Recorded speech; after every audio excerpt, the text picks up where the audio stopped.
মাঠ, কিন্তু কখনো কখনো তা রূপ নিচ্ছে সংঘাতে। শেরপুর ৩ আসনে ঘটে গেছে তেমনই এক হৃদয়বিদারক ঘটনা। বুধবার বিকেলে জেলার ঝিনাইগাতীতে নির্বাচনী ইশতেহার পাঠ অনুষ্ঠানে বিএনপি নেতাকর্মীদের সাথে সংঘর্ষে প্রাণ হারিয়েছেন শ্রীবরদী উপজেলা জামায়াতে ইসলামীর সেক্রেটারি মাওলানা রেজাউল করিম।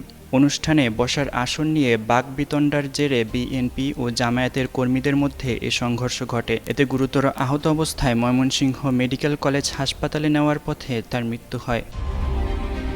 বিষয়টি নিশ্চিত করে ওই আসনের জামায়াত প্রার্থী নুরুজ্জামান বাদল ফেসবুকে এক পোস্ট করে লিখেছেন, ইশতেহার পাঠ অনুষ্ঠানে বিএনপি সমর্থকদের বর্বরচিত হামলায় আমাদের শ্রীবরদী উপজেলা সেক্রেটারি মাওলানা রেজাউল করিম নিহত হয়েছেন। এ ঘটনায় আমাদের ১৫ জনের বেশি আহত হয়েছেন, যাদের মধ্যে ৩ জনের অবস্থা আশঙ্কাজনক। এছাড়া পূর্ব পরিকল্পিতভাবে বিএনপি ও তাদের সমর্থকরা এ হামলা করেছে বলে উল্লেখ করেন তিনি। প্রশাসনের কাছে তিনি এজন্য সুষ্ঠু বিচারের দাবি জানান।